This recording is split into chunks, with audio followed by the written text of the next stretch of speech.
Mojang Studios, the developers of Minecraft, have just shared their plans for the future of the game. And some pretty interesting things are changing. What is probably most notable is that the well-beloved and hated Mobvote is gonna be no more. It is actually gone. No more Mobvote is gonna happen. And aside from that, there will be more updates, 2 Minecraft lives per year, and better multiplayer. So this is the news article that Mojang just shared with us. Now, I could be reading this entire thing, but instead, I'm just gonna give you a quick summary. Here, Mojang is saying that after 15 years of mining, crafting, and survivaling together, they are now gonna take a little bit of a different direction on Minecraft's development. The first one is that from now on, we will have more regular feature drops. Now, for those who don't know, for a long time now, Minecraft has released one big update every single year. Now, this update would be the only content drop of the year.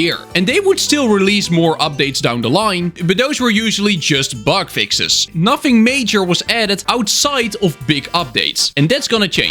Instead of providing one free update during the summer, as we've done in the past, we will now be releasing a number of free game drops throughout the year. These game drops will vary in size and will bring you features to explore more frequently. Sharp-eyed players might have spotted our first trial of these drops all the way back in December of 2023, when we made a visual change to the beds and turned decorated pots into a functional storage container. Next came armored paws, which included armadillos, wolf varieties, and wolf armor. And this is true. A lot of people already pointed this out when it actually happened, but armadillos, wolf variations, and wolf armor are not 1.21 features. They were all added in Minecraft 1.20.6. So it is essentially part of the 1.20 update, even though it was not. It was essentially a subversion, I'm gonna call it for now, that added new stuff, which is something we had not seen for a really long time. And that concept of releasing new items and mobs and blocks in subversions, smaller updates, that is something we're gonna see more often now. But then we get this. Right now, we're also working on bringing a native version of Minecraft to PlayStation 5. Okay, big W, that's good for PlayStation players. But then, because Minecraft is better when friends can play together on whichever device they want, over the coming year, we will also be exploring ways to improve Minecraft's multiplayer experience and make it easier to find and connect with friends. Now, that is super interesting, because what could they be talking about here? On Bedrock Edition, we already have full-blown crossplay. It doesn't matter which device you're on. If you're playing Bedrock Edition, you can play together. You can just invite a friend over to your world. And the same thing goes for realms. The device doesn't matter. You can just play together. Now, the first thing that came to my mind was,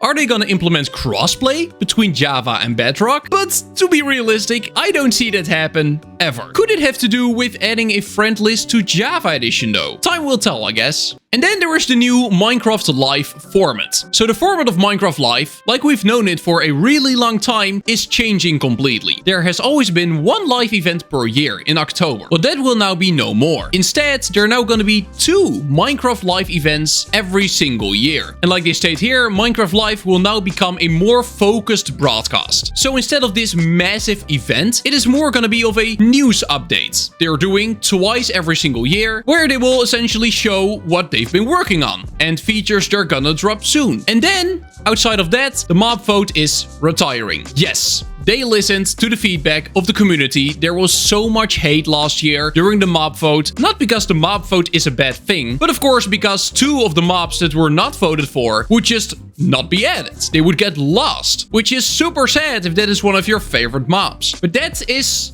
no more now. Mobvote is gone. They're not gonna do a Mobvote anymore. And the Minecraft Live format is also gonna be different. And then here, near the bottom of the article, they say how important feedback and suggestions are for Mojang Studios. Because, for example, the Cherry Grove biome was suggested by somebody in the community. And the armadillo too. This was the original design of the armadillo, and this is how it was actually added to the game. Also a response to community feedback. People pointing out that it can look better. and now it does. Now in my book, this is a big W for Mojang. I really like this new concept myself. Even though there was always a lot of hype around Minecraft Live, I'm totally digging the more frequent content drops and having 2 Minecraft Lives per year. It would be really nice to stay more updated on Minecraft's development in general. And of course, we don't know a lot about it yet. We will have to see how it all unfolds. I think it's gonna be pretty great. Also, the mob vote no longer be there is understandable, especially after last year's backlash. Though it's also kind of sad that now the community will have no saying